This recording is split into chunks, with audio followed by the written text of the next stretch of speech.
दक्षिण सोलापूर औज येथील प्रगतिशील शेतकरी अब्दुल कादर बडे जागीरदार यांनी 50पेक्षा जास्त मुर्रा जातीच्या म्हैशी आणून तालुक्यात धवल क्रांती केली असून या प्रगतीचा आजच्या तरुणासमोर आदर्श ठेवला आहे. अत्यंत हलाखीच्या परिस्थितीतून शिक्षण घेऊन उच्च शिक्षित बनलेल्या पुण्यासारख्या मोठ्या शहरांमध्ये राहणाऱ्या या तरुणाने गावाकडे येऊन कोरोनानंतर शेतीमध्ये प्रगती केली आहे. दक्षिण सोलापूर तालुक्यातील भीमा नदीकाठी असलेल्या गावांमध्ये ऊस पिकांबरोबरच अन्य पिकांमध्ये देखील भरघोस प्रगती साधली आहे. एक आवड म्हणून त्यांनी धवल क्रांती करण्याचा निर्णय घेतला. यामधून अनेक जणांना रोजगार उपलब्ध झाला आहे. आधुनिक पद्धतीने एक उद्योग व्यवसाय करून शेतीमध्ये जोडधंदा म्हणून दुग्ध व्यवसायाला प्राधान्य दिलं आहे. यातून शेणखतांमधून बायोगॅस निर्मितीचा देखील प्रकल्प उभारण्यासाठी प्रयत्न करण्यात येत आहे.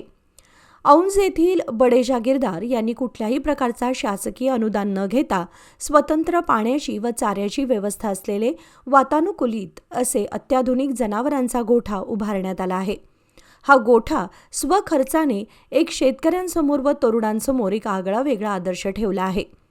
शेतीमध्ये सुधारणा करण्यासाठी मी ग्रामीण भागाकडे आलो तेव्हा पडीक जमीन होती, पण यामध्ये प्रगती करून आज मी हजारो टन ऊस पीक घेत आहे. याला जोडधंदा म्हणून मी दुग्ध व्यवसाय करण्यासाठी गुजरातहून मुर्रा जातीच्या म्हैशी आणल्या आहेत. दक्षिण सोलापूर तालुक्यातून दूध मी दररोज सोलापूरला पाठवत आहे. आजच्या तरुणांनी शिक्षणाबरोबरच उद्योग क्षेत्रात वळणं गरजेचं आहे, असे ते म्हणाले. अब्दुल कादर शमशेद अली बडे जागीरदार, राहणार औज मंद्रुप. किती म्हशी आहेत साहेब? 50 म्हशी आहेत. 50 म्हशी आहेत. दररोज किती लिटर दूध निघतं अंदाजे? आता 100 जातात. 100. मग तुम्हाला हे सुचलं कसं इकडं म्हशी घ्यायचं? आता आपली पहिलीपासून शेती बी आहे, हां. तर ते जोडधंदा बघून म्हणून करू, ते चांगलं चालेल. आता काय हे नाही.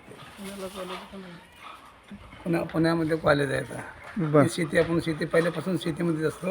आता पुण्याला कॉलेज घेतात, पुण्यात बी आहेत. इकडे बघतो, तिकडे जायचं, इकडे जायचं. म्हशीचा बी चांगला आहे. चांगला आहे.